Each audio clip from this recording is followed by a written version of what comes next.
Tess, and this week I'm in Kauai. So I'm going to spend a few more days answering your questions and so forth while I'm on this month of just chilling out and getting back to you guys on some of the questions that you may have had for me over the past year. And then I'm going to be focusing on my own work and not focusing on social media and so forth. So Lady Hannah and some of the other common members will be looking after the comments and questions for me once I get back into it. But over here in Kauai, I'm part of a goddess group, and I love these types of groups because it just draws in especially women from all different backgrounds and magical orientations, if you like, and we all just get together and we're just praising Mother Earth and the goddess within us, and it's just so healthy. We're directing all of this energy in, and then we're giving it back out and healing ourselves and the world and each other. So it's really, really positive.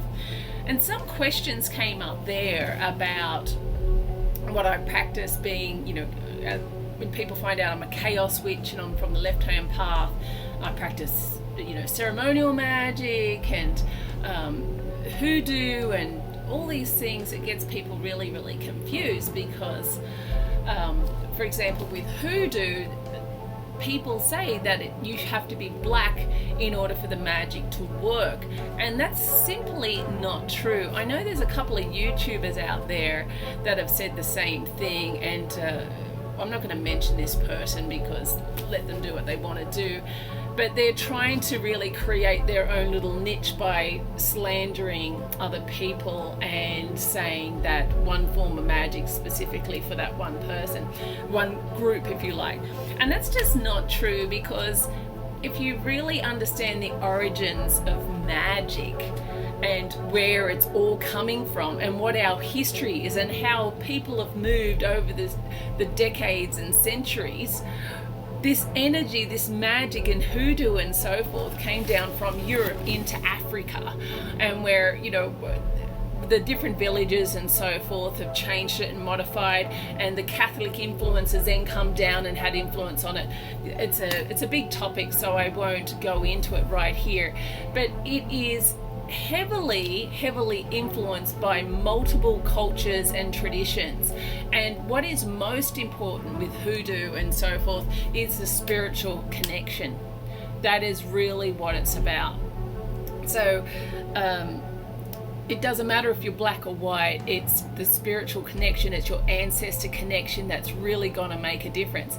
And let me share with people that have a different opinion on this. Do you think that when we drop dead that we don't all look the same, that our skulls and so forth, that we all look different, that a black person or a white person or Asian person or Indian person or any other person looks different? We don't.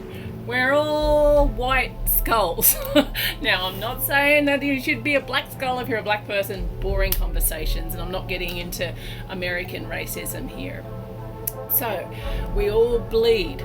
This is just this human body that we're carrying around right now, because our souls are all the same little energy source, this little white light beam that comes down into us and creates us what we are. And when we die, this little light beam leaves us and we become connected back to source energy. We're all one.